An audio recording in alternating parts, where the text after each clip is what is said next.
Hello, my name is Joshua Kennedy, and this is my COMM 210 Persuasive speech.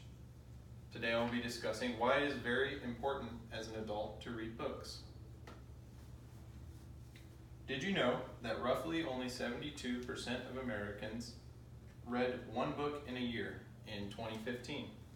That's a 5% decrease in readership from 2011. Keep in mind that that is a measure of books, not just magazines, standard reading material. That information provided from the Pew Research Center also states that also puts the United States at 23rd in overall readership in hours read per week. Again, that is books. You can see a lot of the southeastern Asia area ranks among the top 5, the exception being Egypt. But America, the United States of America, only gets 5.42 hours of reading in per week.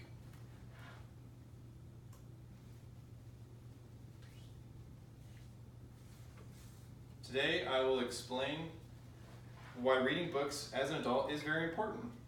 As an avid reader myself, I can speak personally to the merits of reading, as it has helped me get through a full-time job and 12 credit hours of online courses. It's a great stress reducer, and I recommend it to any adult.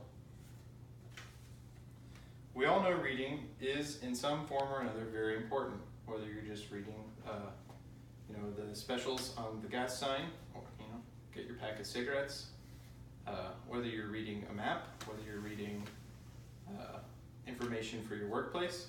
It's very important. But today I'm going to specifically be discussing 3 aspects of reading books and why they're important.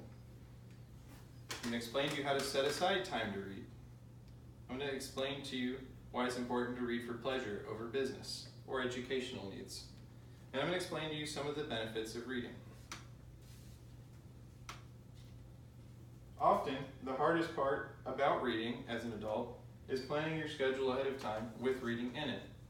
It's very important to mentally, or even on paper, set aside time to read for pleasure. Not doing this means you might say, I'm going to read later. I'm going to pick up a book after work and read. And then you just don't do it because you're not committed to it. Know what you're going to read ahead of time. So have your book ready. I'm going to read The Wheel of Time, Book 1, Eye of the World, after work. When I said planning your schedule, another way you can do that is by reading at lunchtime.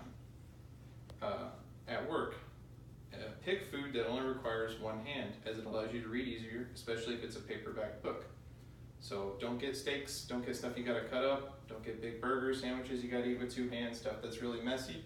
That's going to detract from or the amount of information you can parse from your book.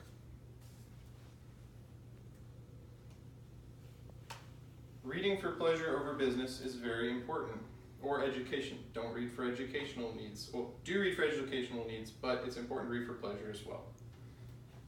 Picking the right book, again, can help you stay interested. Don't just pick stuff off of must-read lists. According to lifehack.com, this detracts from the overall focus you will have on the book, and you may quickly lose interest if you read books that other people are interested in and you are not.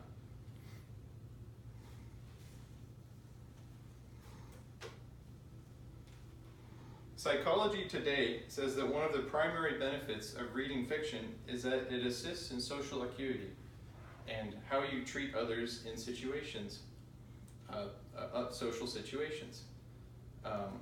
That is because you can imagine yourself in a character's shoes that you have just read about and think how they might handle the situation, or think how the other people in that story might handle how they're behaving. And it will just overall help you with social situations. A very common knowledge benefit is that it boosts vocabulary. That's any kind of reading. IrisResearch.com says that CEOs spend 4 times as long reading per year as the average American. You've got some very popular CEOs, or very well-known CEOs: Steve Jobs, Tim Cook, Bill Gates, and Mark Zuckerberg.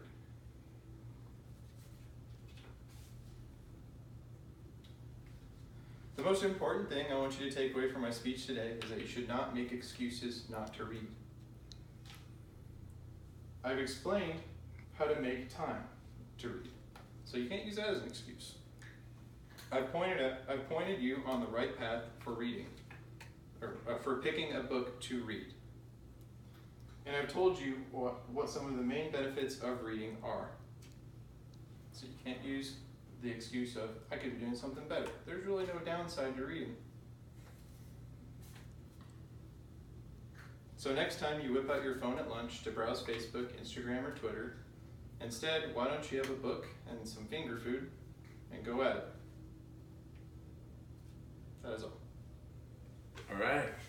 Got me convinced. I'm going to start reading at lunch instead of reading my Facebook.